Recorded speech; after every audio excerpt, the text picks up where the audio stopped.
और heartly good morning to all. So कैसे हैं सब लोग? मैं उम्मीद करता हूँ कि आप लोग सब अच्छे होंगे। सो चलिए इस वीडियो को शुरू करते हैं। यह हमारा class 10 CBSE NCERT science book का चैप्टर नंबर 6 लाइफ प्रोसेस का एक वीडियो है। सो इस वीडियो हमारा ये वीडियो जो है ये पार्ट नंबर 1 वाला वीडियो है। सो चलिए इस वीडियो को शुरू करते हैं। पर इस वीडियो को शुरू करने से पहले मैं आप लोगों को एक क्वेश्चन पूछना चाहता हूँ। मेरा क्वेश्चन है कि what do mean by life process. भाई लाइफ प्रोसेस के बारे में आप क्या जानते हैं? तो लाइफ प्रोसेस क्या है, क्या आप बता सकते हैं लाइफ प्रोसेस क्या है? So in simple words, if you will go to explain about life processes, so life processes are the processes that are essential and that are carried out inside our body to make us alive. And I am again repeating it, that the processes that are carried out inside our body and that are essential to make us alive on this earth are known as the life processes. So life processes का definition यही है। Okay, then चलिए हमारा book में जो statements दिए गए हैं इसको शुरू करते हैं और इसको पढ़ते हैं। So how do we tell the difference between what is alive and what is not alive. So हम कैसे जान सकते हैं कि कोई चीज़, कोई एनिमल हो गया, कोई डॉग हो गया, या फिर कोई काऊ या फिर ह्यूमन बींग्स भी हो गए, ये जिंदा है कि ये नहीं। ओके, तो हम कैसे जानेंगे? If we see a dog running or a cow chewing cud or a man shouting loudly on the street, we know that these are living beings. So हमें पता है अगर एक जो हमारे काव होता है, ओके, अगर एक कर्ड च्यू करता है, खाता है कर्ड, जो चीज़ वो खाता है, ओके, और जो ह्यूमन बींग है अगर वो चिल्लाते हो, ओके, अगर वो चिल्लाते हो और जो कुत्ता होता है अगर वो दौड़ता हो, ओके, अगर इनमें इस तरह के मूवमेंट्स होते हैं तो हम आसान से बोल सकते हैं कि ये जो एनिमल से ऑर्गेनिज्म से ही अलाइव है। पर अगर नहीं हो तो इनमें मूवमेंट्स नहीं हो तो if we see a dog running or a cow chewing cud or a man shouting loudly on the street, we know that these are living beings. हम जान सकते हैं इनमें ये लिविंग बींग्स है। Okay, What if the dog or cow or the man were asleep? अगर ये सोए हुए हों तो हम कैसे जानेंगे कि इनमें जान है? भाई कैसे जानेंगे? क्या आपको पता है? सो चलिए मैं बता देता हूँ। We would still think that they were alive, but how did we know that? So friends, यह बात हम सबको पता है कि we see them breathing, okay? We see them breathing. हम उनको सांस लेते वक्त देख सकते हैं और सांस में मूवमेंट्स होते हैं and we can know that they are alive. Okay, इन मूवमेंट्स के जरिए से हम जान सकते हैं कि ये जिंदा है। ओके, ये काव जिंदा है या फिर ह्यूमन बींग्स जो भी है वो जिंदा है। Okay, what about plants? But भाई प्लांट्स में तो ऐसा कुछ नहीं होता, वो मुड़ते होकर भी हिल सकते हैं। अगर विंड ब्लो हो तो वो भी अपने जो ब्रांचेस है वो भी हिल सकते हैं। पर अगर प्लांट्स के बारे में बात किया जाए तो प्लांट्स में क्या है? भाई प्लांट्स में तो ऐसा कुछ पता नहीं चल सकता है आसानी से, कुछ दिन लग ही जाएगा। Okay, so how do we know that they are alive? Plants के बारे में हम कैसे जान सकते हैं कि अलाइव, वो लोग अलाइव है? देखिए इतने जो पार्ट है, यहाँ पर इतना जो पार्ट है मैंने अभी बताया, इनमें से क्वेश्चन आ सकते हैं। ओके, सो इसे ध्यान से पढ़िए। Okay, then what about plants?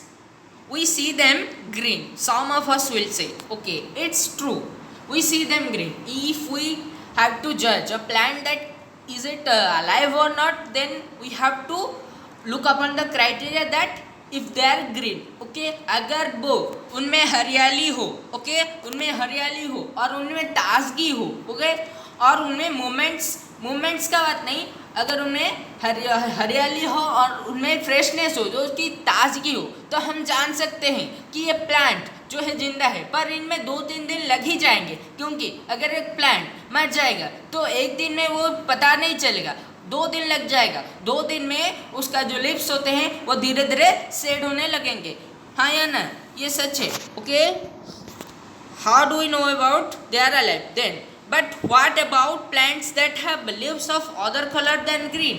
भाई ग्रीन लीव्स हो तो हम बोल सकते हैं कि हाँ पत्ते ग्रीन हो गए तो हम बोल सकते हैं वो अलाइव है, पर जो प्लांट्स में ग्रीन लीव्स नहीं होते हैं उनका क्या? सो जो प्लांट्स में ग्रीन लीव्स नहीं होते उनके क्राइटेरिया थोड़ा डिफिकल्ट होता है, पर हम बोल सकते हैं कि वो अलाइव है कि नहीं. Okay, they grow over time. यहाँ पे देखिए दिया गया है answer, they grow over time. So we know that they are alive. Some will say yes, ऐसा कुछ लोग बोलेंगे. Okay, then in other words we tend to think of some sort of movements either growth related or not as common evidence for living being. Yes, अगर एक आदमी हो और plant हो, जो भी हो, अगर वो जिंदा होगा तो उनमें ग्रोथ होगा, मूवमेंट्स होगा, तो हम बोल सकते हैं कि वो जिंदा है. either growth related or not as common evidence for living being alive. Okay, but a plant that is not visibly growing still alive, it's still alive. एक प्लांट जो होता है वो कुछ विजिबल ग्रोथ उनमें नहीं दिख सकते हैं. हमको हर दिन उनमें विजिबल ग्रोथ नहीं दिख सकते हैं. Okay, and some animals can breathe without visible movements. ये सच है. कोई एनिमल्स ऐसे सोए होंगे कि आप लोग नहीं बोल सकते हो कि वो जिंदा है या फिर मुर्दा है. Okay, So using visible movement as the defining characteristic of life is not enough. Okay, so हम बोलेंगे कि एक ऑर्गेनिज्म अलाइव है और नहीं. If we have to judge that an organism is alive or not, then just the visible movements in them that we have to tell that they are alive or not is not enough. Okay, movements over very small scales will be invisible to the naked eye. भाई ये सच है. naked eye movements of molecules, for example, अगर हम molecules का movements लेंगे तो molecules में movements जो होते हैं उनमें जो मूवमेंट्स होते हैं वो तो हमारे आँखों को नहीं दिखेंगे. ओके, तो ये नेकेड आइज को विजिबल नहीं होंगे. Then if we ask this question, is this invisible molecular movement necessary for life? क्या है ये जो मॉलिकुलर मूवमेंट है ये बहुत नेसेसरी होता है, ये नेसेसरी होता है हमारे लाइफ के लिए? मैं बोलूँगा कि yes. If we ask this question to professional biologists, okay, if we ask this question to professional biologists, they will say yes. वो लोग हाँ ही बोलेंगे. Yes, these molecular movements are essential for the living of a necessary for life. Okay, or living of a organism. Okay, in fact viruses do not show any molecular movement. Okay, in fact viruses do not show any molecular movement. In fact, viruses do not show any molecular movement in them until they infect some cell, and that is partly why there is controversy about whether they are truly alive or not. भाई corona के साथ भी ऐसा होता है. Corona भी ऐसा एक वायरस है जो कि कुछ देर तक चीज़ों में जिंदा रह जाता है. पर इन सभी वायरसेस के बहुत जो वायरसेस होते हैं उनमें जो कैटेगरी होता है, वायरसेस में जो कैटेगरी होता है, वायरसेस का एक खूबी है. क्या खूबी है? वायरसेस जिनको अटैक करेंगे वो पहले से मुर्दे जैसे लगेंगे, पर वो जब किस लिविंग सेल में एंटर कर जाएंगे उनमें जान आ जाएगा. वो पहले से जिंदा हो सकते हैं पर जो होते हैं वायरसेस वो डेड लगेंगे हमको, पर जब वो लिविंग सेल को अटैक कर लेंगे तभी जाके उनमें पावर ज़्यादा आ जाएगा, उनका शक्ति जो है वो बढ़ जाएगा. Okay, then why are molecular movements needed for life? Then molecular movements जो है वो हमारे ज़िंदगी और हमारे लाइफ के लिए क्या इम्पोर्टेंट क्या है? We have seen in earlier classes that living organisms are well organized structures. इसे ध्यान से पढ़िए. living beings are well organized structures. They can have tissues. ये लाइन को देखिए आप. They can have tissues. Tissues have cells have smaller components in them and so on. ऐसे ही चलता रहता है. लिविंग ऑर्गेनिजम्स में ऑर्गेन्स होता है, ऑर्गेन्स में टिश्यूज होते हैं, टिश्यूज में सेल्स होते हैं, सेल्स में स्मॉलर कंपोनेंट्स होते हैं. ऐसे ही वो डिवाइड होके छोटे छोटे होके चलते हैं आगे. Okay, because of this effects on the environment, because on the effects of the environment, this organized order of nature of living organism is very likely to keep breaking down over time. Okay, ये चलता रहता है.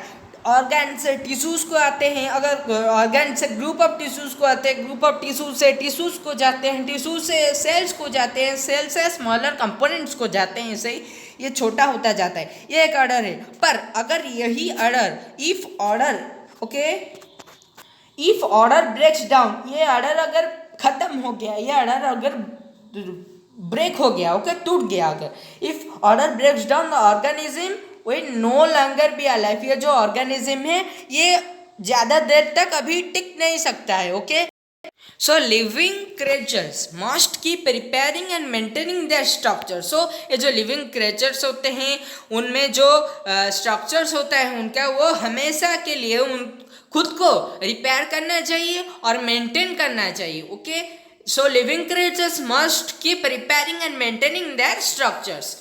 Okay, since all these structures are made up of molecules, जैसे ही हमें पता है कि ये जो सभी स्ट्रक्चर्स होते हैं ये मॉलिक्यूल से ही बना होता है. ओके, मॉलिक्यूल से ही बने होते हैं. They must move molecules around all the time. Okay, so उन्हें मॉलिक्यूल्स को मूव करना चाहिए हमेशा, मैंने हर वक्त.